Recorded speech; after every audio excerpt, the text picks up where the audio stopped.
next in line, Bill starts getting opportunity at some championships, right?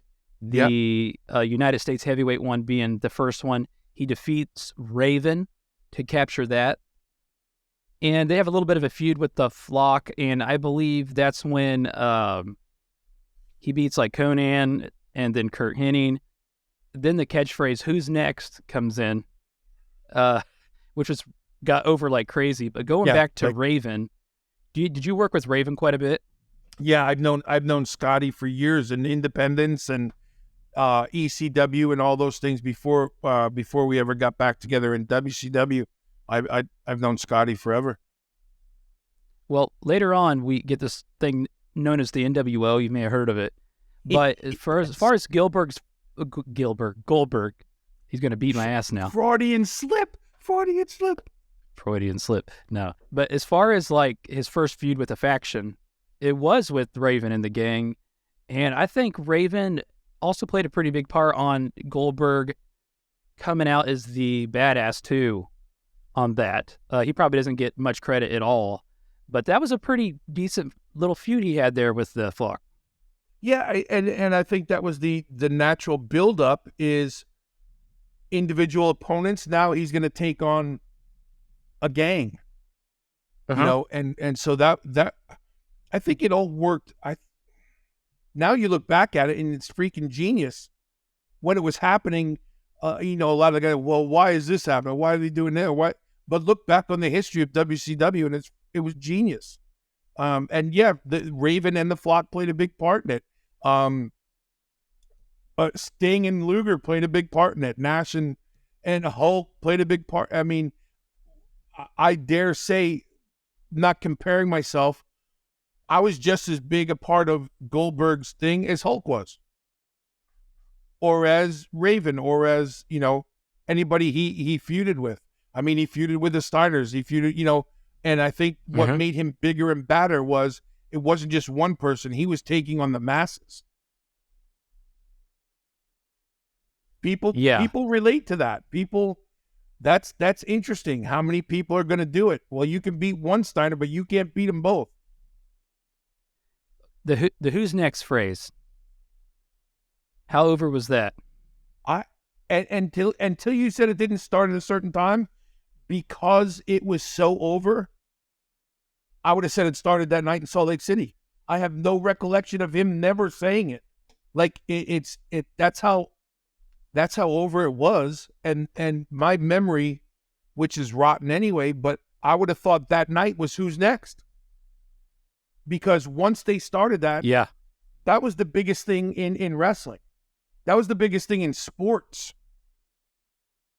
You know, him, and then the only thing that was more over than who's next was him inhaling a bunch of charcoal and then blowing it out his nose on the entrance. I mean, everything he did became gold. Interesting to watch that entrance develop over time too. Yeah. It kept like it took a little while, but it was fine-tuned throughout the way. And then I'm not sure any other people that could pull off an entrance so damn long. No. And it's been tried just recently. Yeah. Well, Moxley still does it. Yeah, they tried to do it with Wardlow and some other guys, but you got Big Bill banging his head open on lockers and knocking on the door and security walking him through, and then after all that longevity of an entrance, he stands in that smoke, inhales, you know, how, if he doesn't have black lung when he's 90 years old, no one will. But everything he did was gold, and I think and again, I'm always going to preface this, without me knowing the inside story, it was a well-calculated plan by Bill. I want to do this. This is what I see. This is my vision. And they let him run with it. You know, and what people say was lacking in the ring, it was all made up in the pop and circumstance and the getting over. The guy was huge. He was huge, and I mean, he's part of pop culture now, for crying out loud. So, for Who's Next, I thought Who's Next would have started that night. I have no recollection of there being such a time span before that became the catchphrase.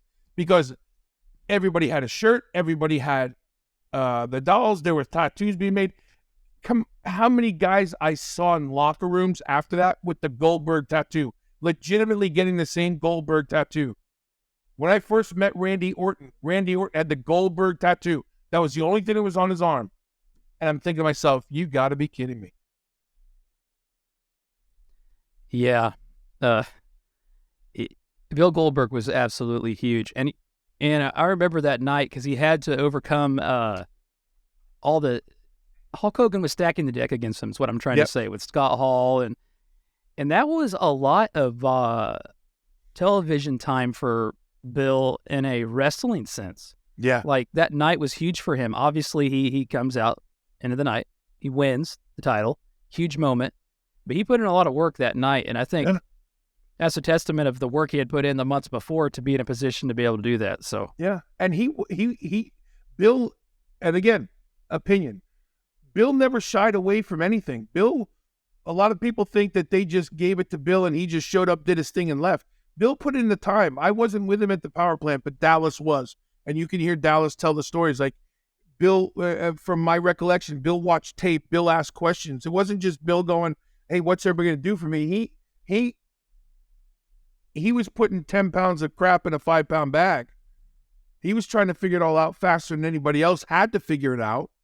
And then I think it just came to a point where he goes, "Hey, I have an idea of who I am now and what I want to do," and then run with it. But he was a workhorse. He didn't just show up for 5 minutes a night. He was a workhorse.